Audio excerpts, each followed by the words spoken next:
introduce me? Should I introduce myself? Oh gosh, you are the illustrious Tom Miller, magnificent producer and owner of Pretty Good Productions, my collaborator, my confidant. No, thank you. It's an honor to be here today. I'm joining Rhonda today because last week Rhonda took a walk in the woods, and we're going to talk about it, right? Rhonda, you had some feelings, and we're gonna talk about your walk in the woods.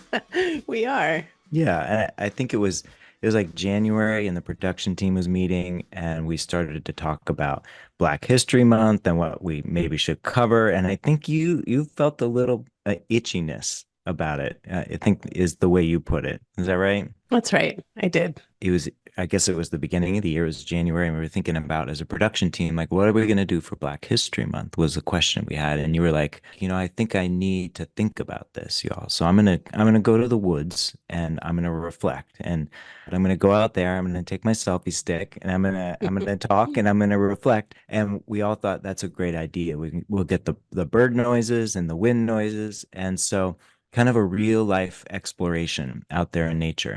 And I think you did that and we came back and we were like, this is great, but it feels like a round one. There's more to be fleshed out. And so I think that's what we're going to try to do today. That's why I'm here. So I'm going to play some selections from that walk for the audience. The audience is going to hear the wind and the trees and the birds, and you thinking and processing out loud some of these ideas about Black History Month and rest and a bunch of other topics. So we're going to play those clips, and then Rhonda, I'm going to ask you, if you're still game for this, to reflect, to watch yourself, and then reflect.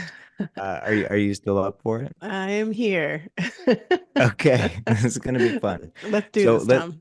let's hop in and let's watch the first clip of Rhonda walking in the woods, and then we'll talk about it.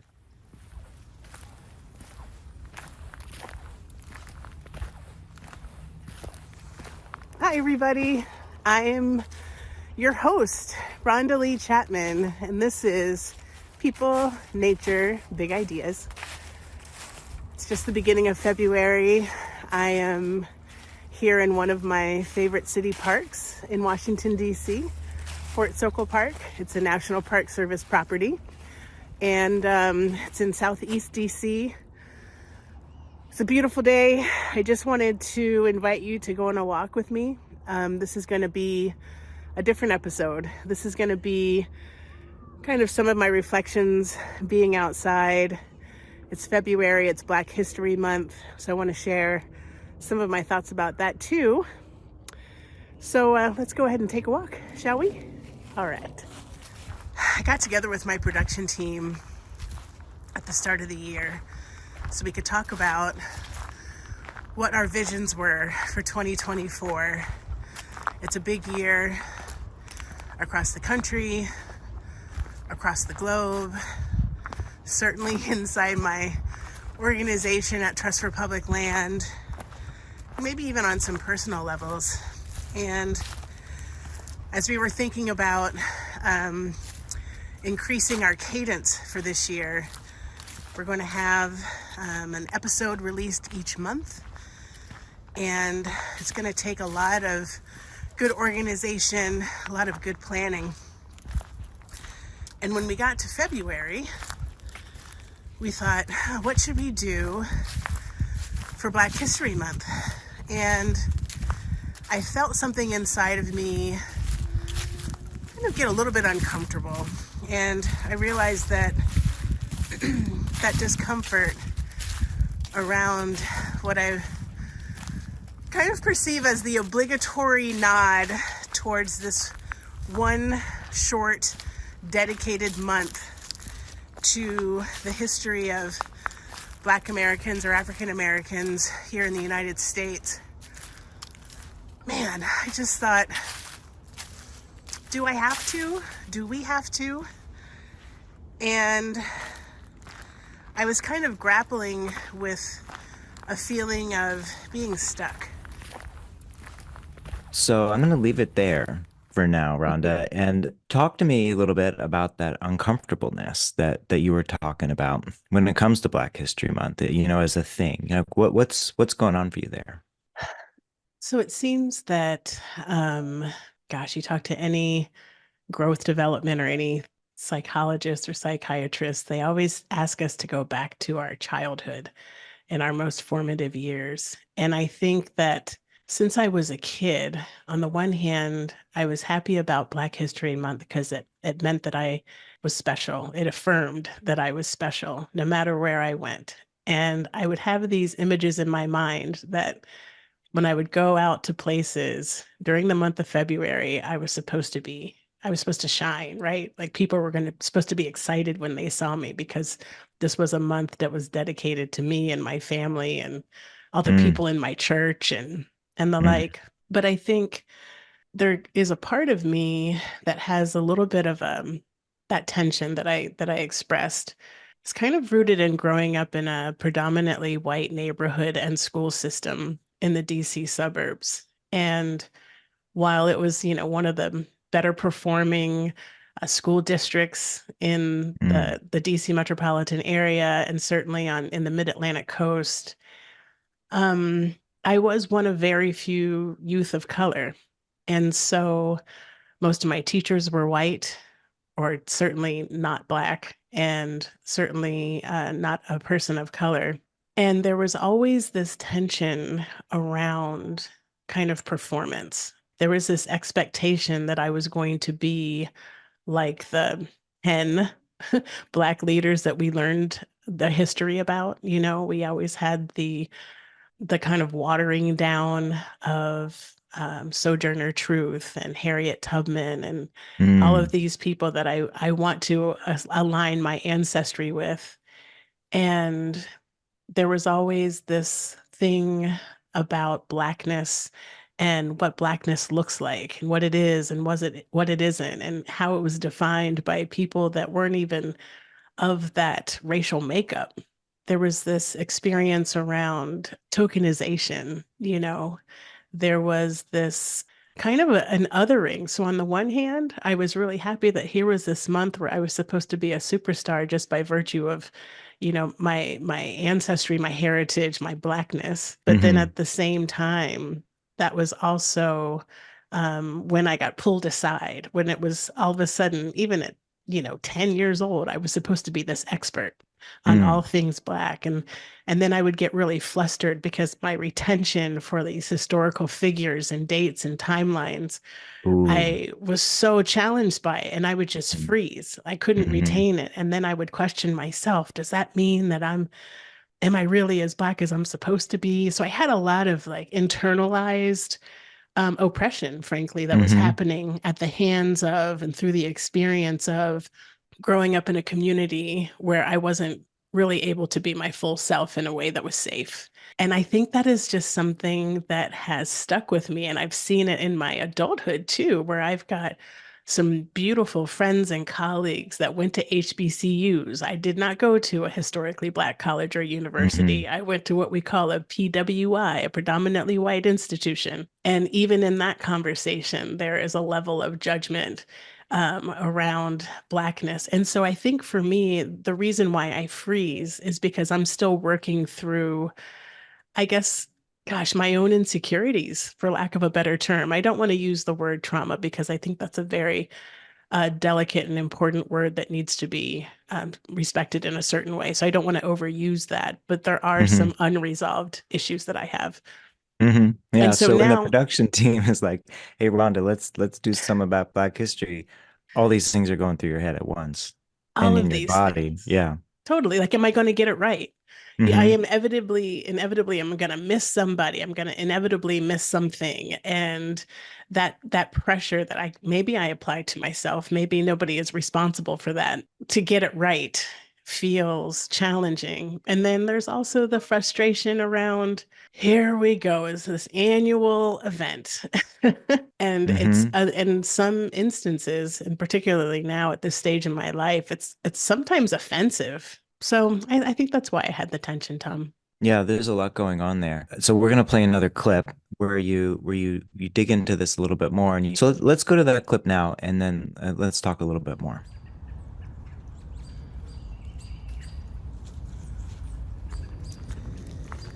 So I was stuck, and in talking with the producers, thought, I don't know where I feel or where I'm going to land with this. So let me just go ahead and do what I often do and take it outside, as the saying goes, and try to see what kind of clarity comes around it. And so I think today is February 5th or so. And I'm hoping that as we walk and talk and I think out loud with you, I can come to a position, or maybe I won't. One of the things I try to encourage groups and teams when I'm facilitating a process, whether it's around a project or if we're trying to facilitate some sort of learning, I try to remind everybody that we're not always going to come to closure, and we need to find comfort with that. We have an itchiness, I think, in our society, certainly within the culture of the environmental movement, to find a solution. We are, I think, for the most part, many of us are fixers. We see a problem, we find a solution, we draw a conclusion, and we move. But when I'm thinking about my identity and all my intersectional parts, it's just not that straightforward. So there's a lot I love in this clip, but what I think struck me first, and this gets to the whole idea about the benefits of nature and being outside. I got to thinking, nature doesn't discriminate, does it? It's kind of a safe place intellectually, or it can be. Would you agree with that? This idea that being out there in this safe place can give you time to process in a world that doesn't necessarily offer you that. It's so funny. My thoughts are always roving, and I will say for me and many other people, yes, that is true. Nature is the place where I do feel safe and I can go. But maybe in this moment, I am going back in history, and I am going back to my lineage and the broader like African diaspora here in the United States, where the woods were two places. They were either a place of hiding or a place of hunting. So as you were trying to find your freedom, to get that clarity, to get out of this form of torture that we called slavery, running through the woods was your only escape, and you became reliant upon the rivers and the streams to break up your scent as the dogs are chasing you and the people on horses and with guns. So on the one hand, some of those stories have been passed down in our DNA and in generations of storytelling within Black families, where going to the woods is actually not a place to be. Mm. It's a very dangerous place to be. You go out into the woods and anything can happen to you and nobody's going to know about it, right? And even in my own family, and this kind of reminds me of the conversation we had with Mickey Fern in, I think, episode 2. Um, Hmm. my family still today, not everybody in my family, certainly my mother, I'll just keep it to my mom and my dad. All And right. my siblings feel a little bit differently. Hmm. They are always asking me, like, why would you sleep on the ground if you don't have to, right? When we talk about camping. Right. You know how hard we had to Yep. work to not sleep on the floor? And now you're Hmm. doing it on purpose. Like, make it make sense, Rhonda. Right, right. When you're going out into the woods, Rhonda, who knows that you're there? And how do you know there's not going to be somebody out there to harm you? So that's one story of the woods for me. But then my own lived experience is quite the opposite. It is a place where you can feel the vibration and the energy from the trees. You can get messages in the wind. I get messages in the wind. I get Hmm. messages from the birds as they're flapping, and so it has a very calming uh, effect on me, and it does allow my mind to open as I'm moving my body in the stillness that is the woods. So it's just a very special place, but I always want to be careful about making broad statements about whether or not it's because it's not the experience for everyone. Hmm. That's really wonderful. And I love how you broke it up like that. The other thing that occurred to me when I was listening to this clip is that, you're talking, you went to the woods because you didn't have an answer. And for you and to be your true self, you needed to recognize that there was no clear answer for you. And that's part of the reason we're like, guys, I need a moment. I'm going to go to the woods. I'm going to walk around.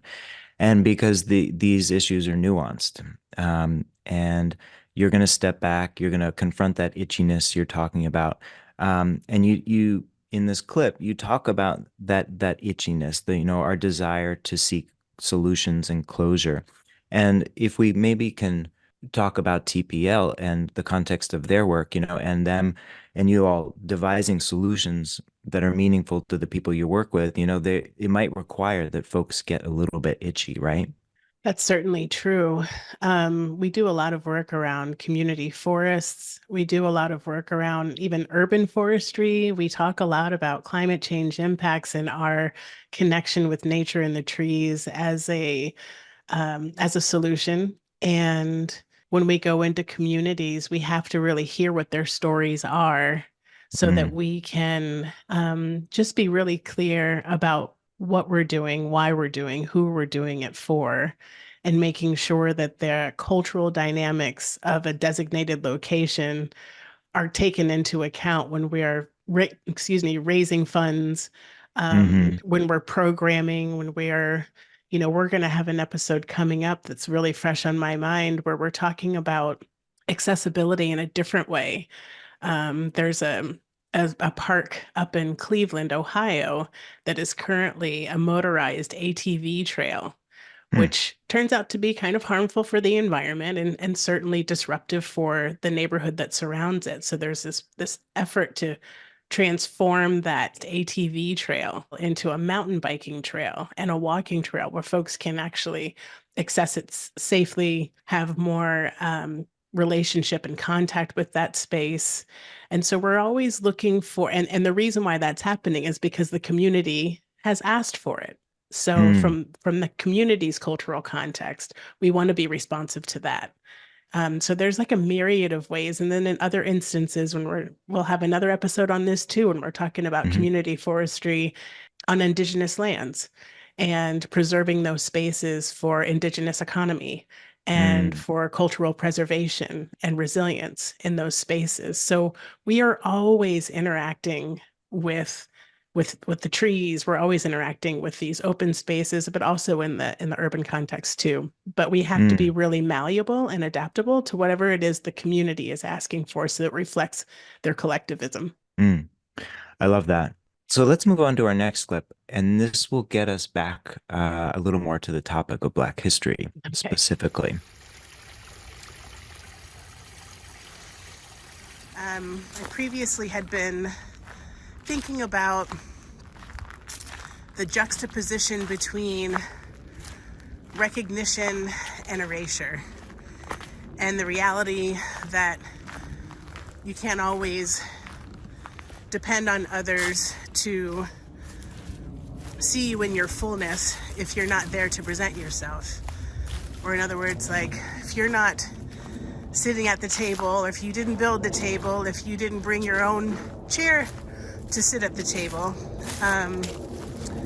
it's very likely that somebody could kind of create their own narrative about you, about your family, about your heritage.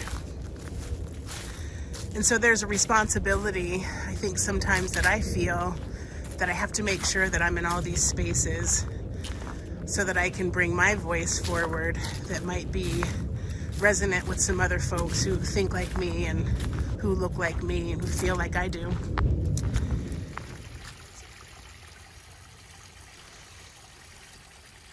Okay, so I'm going to stop there. And there's two things I'd like to pull out here. The first is this idea of personal responsibility, and the other is around recognition and being at the table. These are two ideas you brought up. So dig in for me around what you think your responsibility is. And I'm going to assume at least part of it has to do with your role at Trust for Public Land. Yeah, for sure. So, we are a national organization with a giant footprint over 350 people in the organization. And I am our associate vice president for equity and belonging, right? Mm, I identify as a cis hetero Black woman, Black American woman. hmm And so there are layers of responsibility there. And what that looks like, people are going to be looking to me to answer some unspoken questions. People are going to have a lot of assumptions that this type of activity, so for example, doing something for Black History Month is kind of my responsibility as we're shaping the culture of the organization and demonstrating how we are an equity-centered, equity-driven, institute. And so, again, not unlike being a kid in a predominantly white school, people are looking to me to fill a gap. People are looking to me to provide the guidance that they need or that they're looking for, partially because they operate from a place of their own fear of saying or not saying something right or wrong, mm, for offending people, for, a myriad of reasons. And so it becomes my responsibility by virtue of my title and the role inside the organization. hmm Yeah, that's great. So let's jump to the second point, which is around recognition, being at the table. We've done a number of great podcasts. Episode 3, I'm thinking about with Jaroslnica Rose and Chris Urias. Episode 5 with Naomi Davis, Anton Seals Jr., who's now a board member at Trust Republic Land. And part of the idea for this show is like bringing people to the table who are involved in these projects, lifting up their stories, giving them a platform to tell their stories, creating that space. Can you talk about that for a bit for the audience? Sure. I mean, there's a significant value and need in having inclusive representative processes and dialogue, right? And people don't know what they don't know until you put the information in front of them. Mm, When we don't provide people access to resources and tools and models, such as all the folks that you just named in previous episodes, we take a risk of creating a void that allows people to craft their own narrative. And that narrative mm, inevitably, particularly if it's not based on somebody's lived experience, is going to be flawed.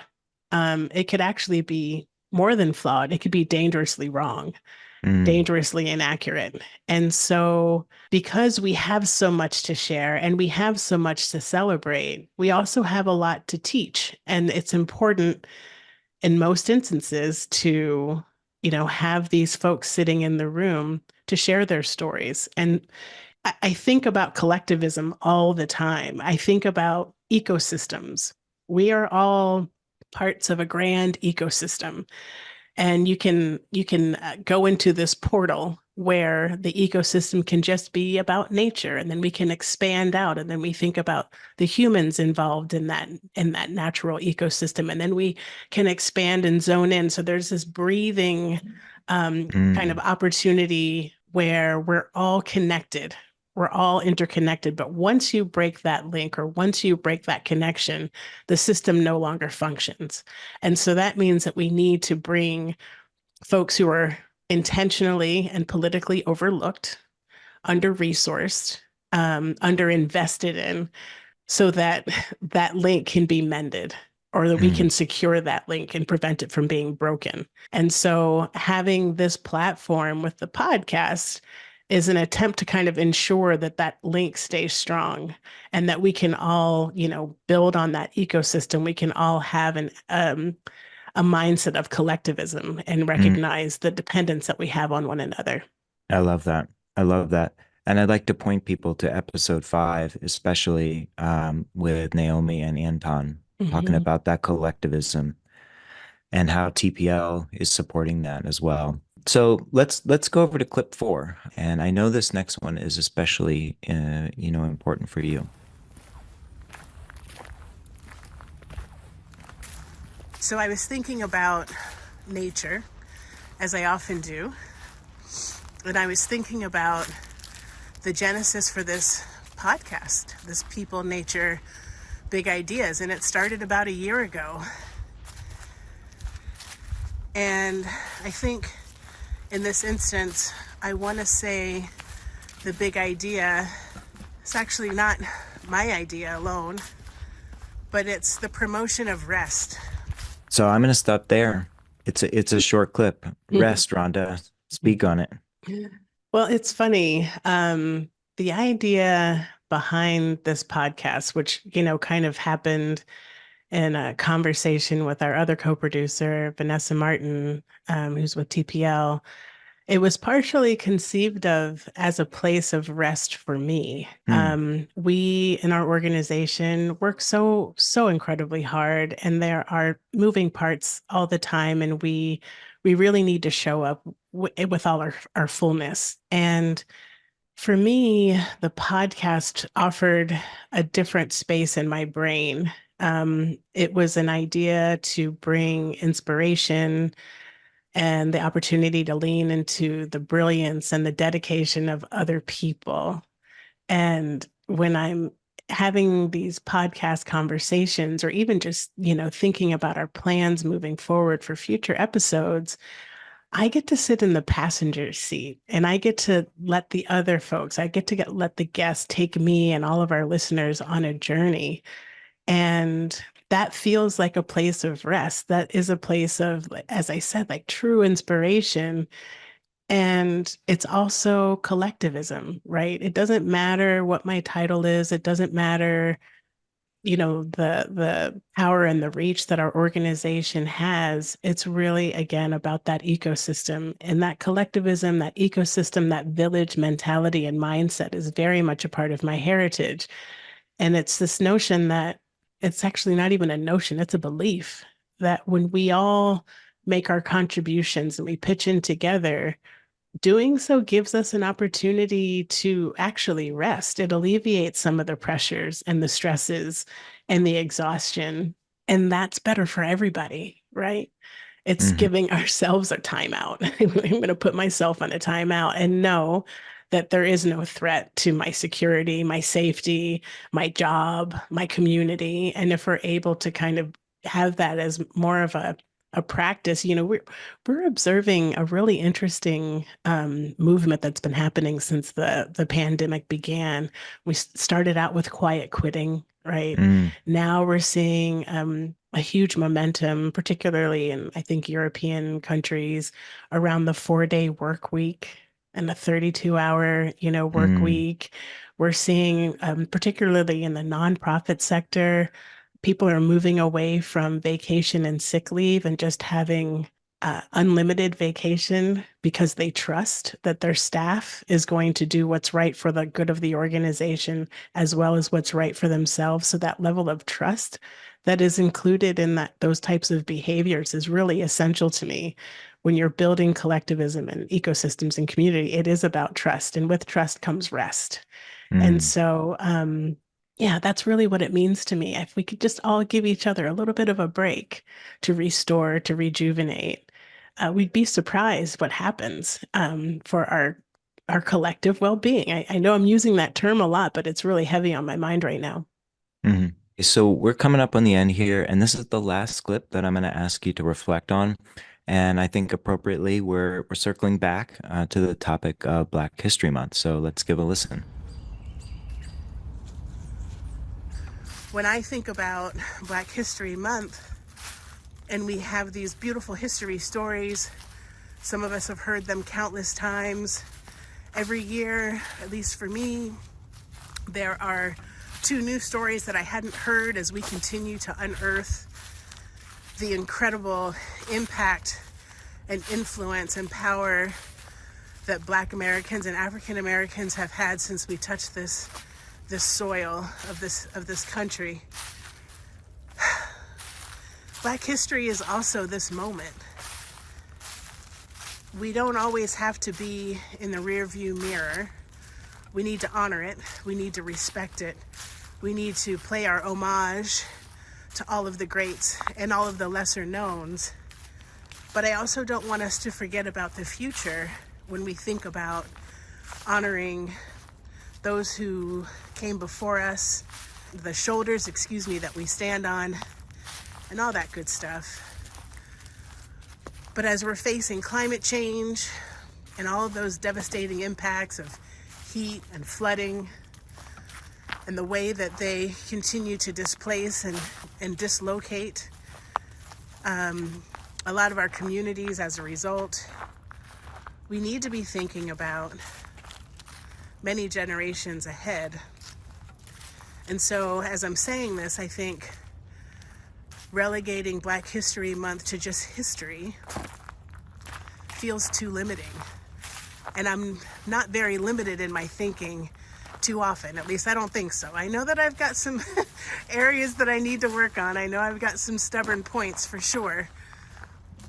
But I think that when we talk about radical imaginations and we talk about radical innovations, that also means that we need to open our minds and not get so stuck in the past. So I'm going to stop there. There's a lot going on and there's a lot of ideas. I love the idea about Black futures as being part of Black history and Black past. There's a nice continuum going on there for me. But what's resonating for you as you listen back again? Gosh, a couple of things. One was a little bit of guilt. I was thinking, wow, I hope that in listening to this, nobody thinks that we need to stop reflecting on the past. I know that I said we need to honor and respect it, and I stand Totally. Yep. Firm on that. So I just want to underscore that for anybody who's listening. I just want to, Black history is important. You're definitively coming out in favor of Black history. 100%, 100%. But I think when we think about the future, there is a part of me, at least, that comes alive when I allow myself to imagine another world where Black communities in particular, since we're talking about Black History Month, are thriving in their fullness and are no longer being tied to those politics of the past, right?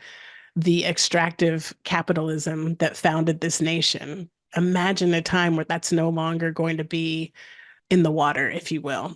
And sometimes when I think about hope, which I will just quick sidebar, hope is one of our values at TPL.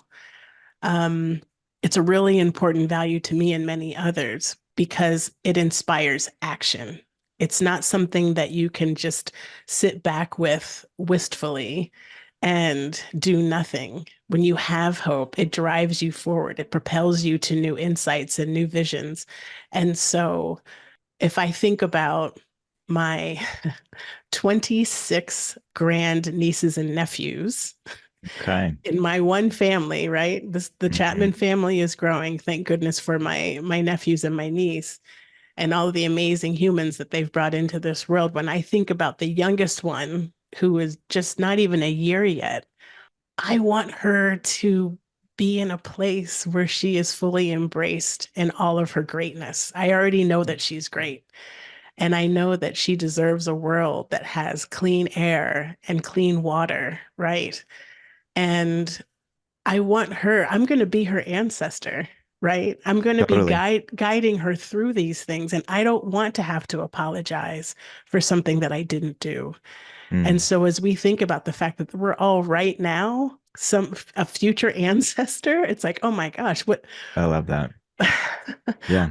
I gotta take action. So I have to use her as some of my motivation sometimes, and all of her cousins and all of the other children that I have yet to be born, and that I certainly will never know.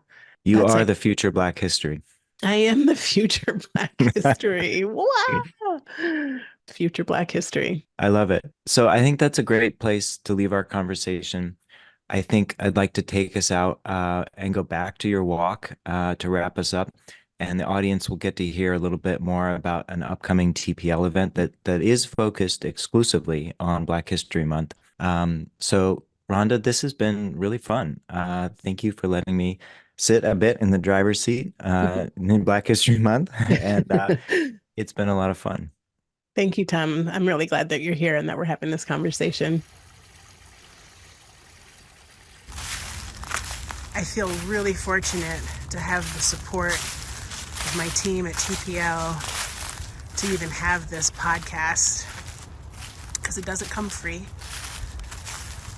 And the guests that we have had so far and the guests that are to come all have valuable insights to share with each of us. And I'm so grateful for that. So I think this is probably going to be it for People, Nature, Big Ideas for the month of February. But what I will share is, for those of you who are really interested in a dialogue, I'm honored that TPL has its Park Bench Chat. And in February, we will have one that is dedicated to Black history. And I think specifically this Park Bench Chat experience that's coming up will be on February 27th. I believe it's at noon Pacific time, 3 o'clock Eastern time. It's going to be moderated by Dr. Jocelyn Imani, who is our Senior Director for Black History and Culture. And it's going to feature 3 guests.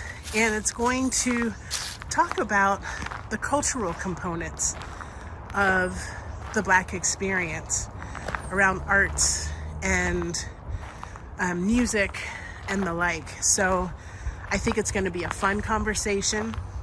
I think it's going to be about the present. I think it's going to be about the future. And of course, it's going to talk about the past. So I hope you tune in and you find some inspiring moments. But for me, I just wanted to take some rest, and I wanted to honor this beautiful space, this nature. I want to extend my gratitude to all of the folks who have listened thus far. And I don't know, I think I'm also interested in hearing some of your reflections, particularly if you are somebody who is a member of the African diaspora, and how you show up for yourself and for your community or your family on this February Black History Month that we have dedicated here in the United States.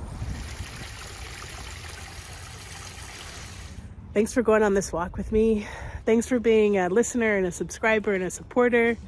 People, Nature, Big Ideas. I wish you the best. Ciao.